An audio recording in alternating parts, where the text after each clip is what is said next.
Pues nos encontramos con el doctor Javier Alfonso Carrión Montoya, arquitecto, egresado de la Universidad La Salle, con maestría en Arquitectura y Urbanismo por la Universidad Nacional Autónoma de México y con estudios de doctorado en Educación por la Universidad de La Salle, México.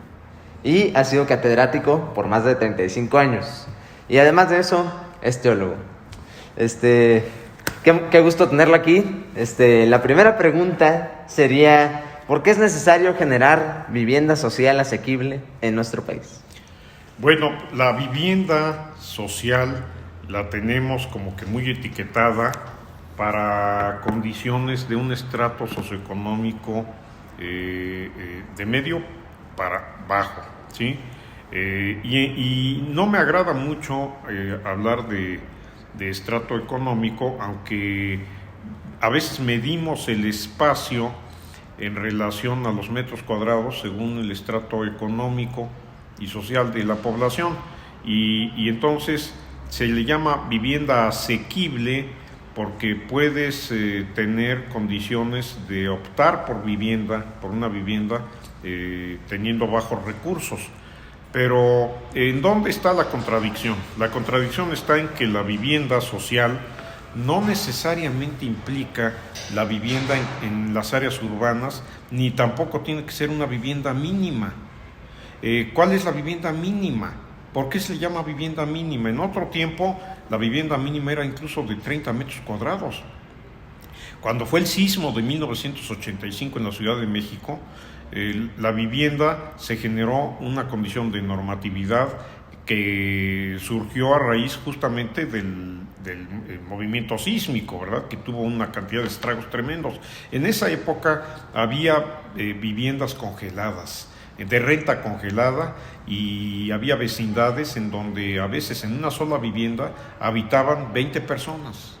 Entonces, una condición para evitar el hacinamiento de la población fue en implementar políticas y programas de vivienda, y se le llamó vivienda mínima, generando conceptos de vivienda en donde el mínimo era 25 metros cuadrados. ¿Por qué la superficie? Bueno, porque todo surgió también a raíz de estudios que se comenzaron a hacer, y de acuerdo a la condición de investigación que se generó, la Organización Mundial de la Salud, que depende de la Organización de las Naciones Unidas, propuso que la dosificación por habitante para la vivienda, para un habitante en área urbana, ¿verdad?, no fuera menor a 12 metros cuadrados. Recordemos que en esa época de la década de los 80s, en la Ciudad de México y en el país, el promedio de población andaba sobre los 4.5 a 5 habitantes por familia o por núcleos de familia en promedio. Esto implicaba, ¿verdad?, que las viviendas, había familias de 3 miembros, había familias de 4 miembros, etcétera, pero el mínimo que se consideró fue de 25, porque había muchas viviendas en donde había solamente 3 miembros. La Organización Mundial de la Salud especificaba que la dosificación de espacio en la vivienda mínima fuera entre 9 metros cuadrados mínimo a 12 metros cuadrados. Entonces, si consideramos un núcleo familiar en donde había 3 habitantes, ¿verdad?, papá, mamá y todavía un hijo probablemente, pues esto implicaba viviendas de 27 metros cuadrados si nos vamos a la cifra de la Organización Mundial de la Salud como mínimo, pero se optó por 25 porque se iba como duplicando el módulo, era como un módulo de superficie. Entonces, de 25 se pasaba a 50 o se pasaba a 45, entre 45 y 50 metros cuadrados, y de ahí se fue elevando la cifra. El concepto de vivienda asequible, insisto, tenía mucho que ver con la cuestión de poder optar por tener una vivienda, ¿sí?, tener acceso a una vivienda. Pero luego surgió el concepto de vivienda digna, y ahí me empecé yo a conflictuar, porque si hablamos a nivel también de la vivienda digna, es aquella que debe tener las condiciones para que tengas habitabilidad con dignidad, que puedas dormir con dignidad, que puedas comer con dignidad, que puedas sentarte y estar con dignidad, que puedas saciarte con dignidad. Cuando vemos que estas condiciones de vida de un ser humano se van perdiendo, pues entonces la vivienda ya dejó de ser digna, ¿sí? Si yo donde voy a comer va a ser sentado en el suelo entre cuestiones contaminantes y todo, pues ya estoy perdiendo dignidad en la actividad comer. Si no tengo posibilidades de dormir de manera horizontal, que es como mejor se considera el descanso, y tengo que dormir de pie, pues ya estoy perdiendo dignidad en la actividad dormir. Y así nos podemos ir en toda la serie de actividades. Entonces, el concepto de vivienda digna no necesariamente es porque tengas materiales y acabados más lujosos. Recientemente vemos que un arquitecto pues prácticamente joven, ¿verdad? Ha ganado el Pritzker de arquitectura, no me recuerdo ahorita todavía el nombre, Fries creo que se llama, y él establece una cosa que es importante. Él considera que la vivienda digna es aquella vivienda en donde no importan los lujos, porque el lujo más importante de una vivienda no es el material, sino son las condiciones que no cuestan. ¿Y a qué se está refiriendo este arquitecto? Pues a algo tan simple como, por ejemplo, la luz, como por ejemplo la ventilación. Cuando tú creas una vivienda que tiene iluminación adecuada, ventilación adecuada, que tiene la altura adecuada, porque esto te genera un volumen de aire también, ¿verdad? Y un volumen de espacio que te permite la realización de las actividades con dignidad, pues entonces estás haciendo vivienda social. ¿Por qué el nombre de social? Porque es para la sociedad. Y ahí podemos entender que no importan los recursos, porque se pueden tener mayores recursos, pero el espacio para dormir sigue siendo el mismo. Puedes tener mayores recursos, pero el espacio para comer sigue siendo el mismo. Podrás tener todos los recursos del mundo, estar en el top 10 en las revistas Billboard, ¿verdad?, de recursos, el millonario más millonario del mundo. Sí, de acuerdo, pero para lavar las manos no necesitas más que los elementos necesarios para lavarse las manos. Así es que el concepto de vivienda social, yo pienso, ¿verdad?, que se desvirtúa porque se considera la vivienda social para la población de los estratos más bajos a nivel económico, sobre todo, ¿sí? Porque también hay que tomar en cuenta una cosa: la vivienda social en las áreas suburbanas a veces tiene condiciones de habitabilidad y de dignidad mejores y mayores que en muchos casos dentro de la ciudad para la población que tiene o que está desfavorecida a nivel económico. Bastante interesante. Como pregunta consecutiva le quisiera preguntar, ¿cómo puede existir vivienda asequible y sustentable a la vez? Bueno, ya hablamos un poquito de lo asequible, ¿no? Sí, así es. Ahora, la parte de lo sustentable, el premio Pritzker, que es el arquitecto Francis Kéré, ¿sí?, que es el que acaba de ganar el premio Pritzker en este año, ¿sí?, Dievedo Francis Kéré, él comenta que mucho de lo que debe tener los proyectos, no solamente la vivienda, sino los proyectos, es justamente pensar en los recursos naturales, entender los recursos naturales para poder introducirnos en esquemas de diseño y de desarrollo sustentable y sostenible, ¿sí? Esto es utilizar los recursos, pero no dañándolos, y si es posible, regresarlos de nueva cuenta al esquema natural, por lo menos en las mismas condiciones en que en los que la naturaleza nos los está ofreciendo, ¿no? Perfecto. Como siguiente pregunta, ¿cómo se podría implementar la personalización del programa arquitectónico de la vivienda social sin aumentar los costos?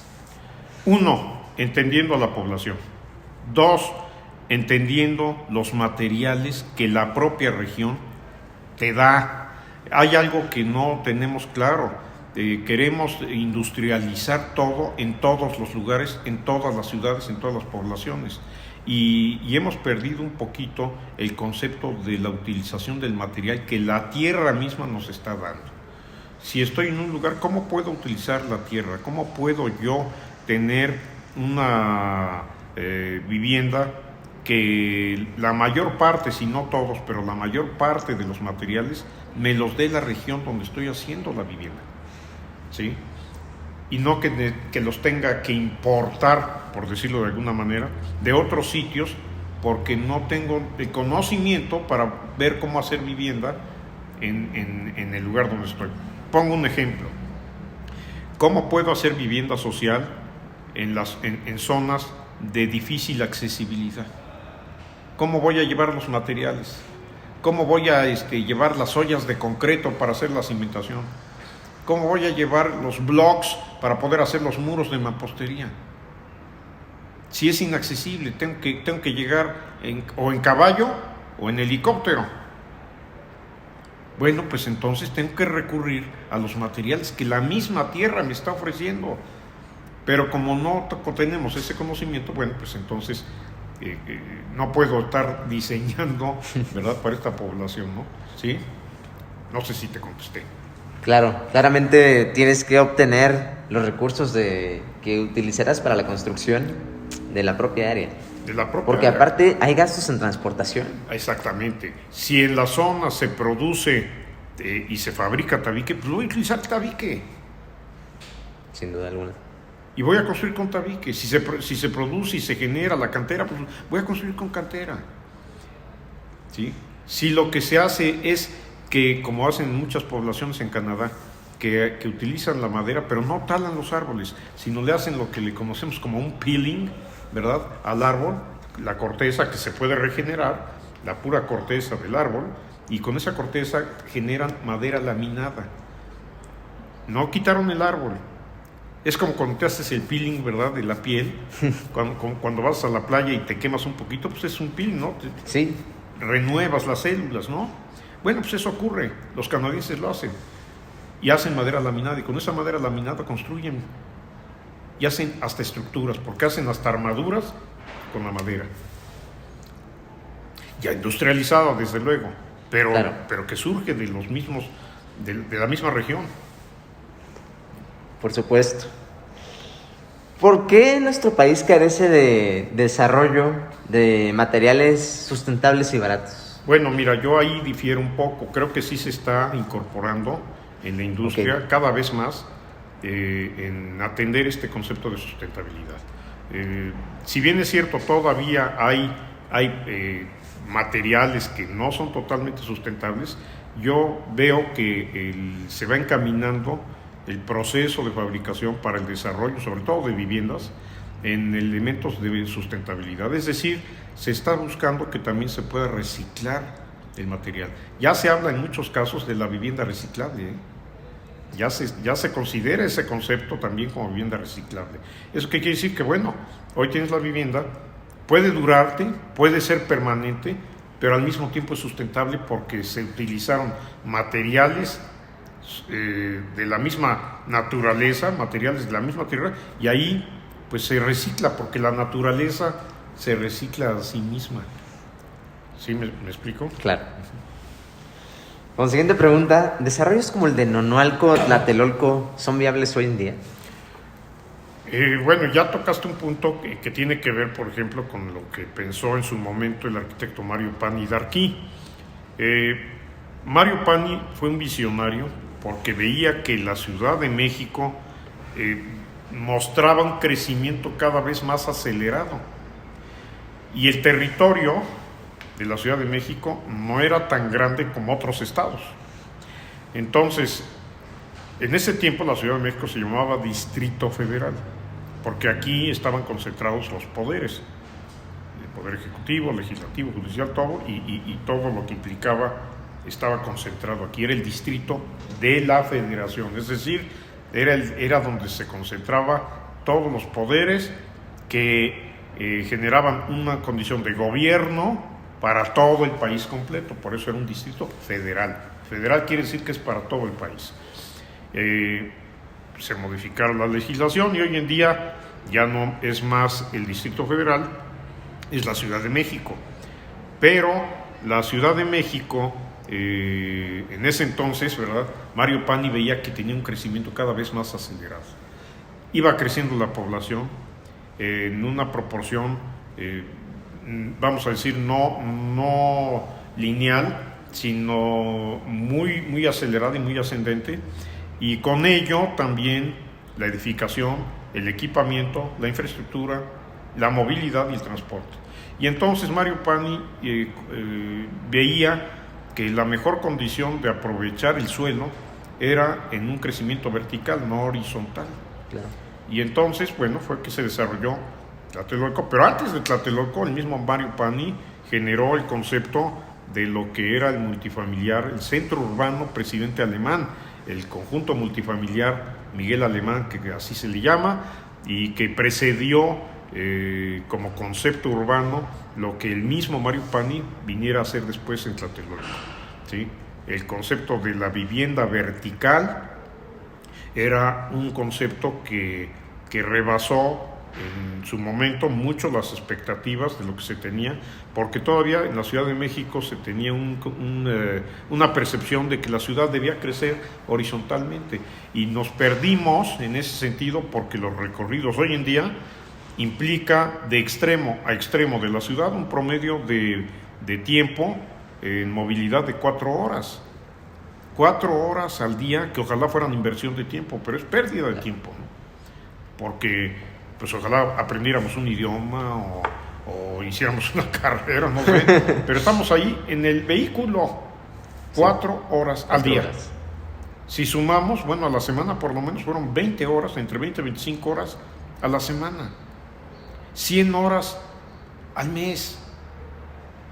Podríamos hacer otras actividades y ser más eficientes, bueno, incluso tener una condición de mayor permanencia a nivel de familia, porque los núcleos familiares van también aislándose cada vez más en razón directa de este concepto, porque ¿qué hago para no moverme tanto? Bueno, permanezco en el sitio a donde me trasladé.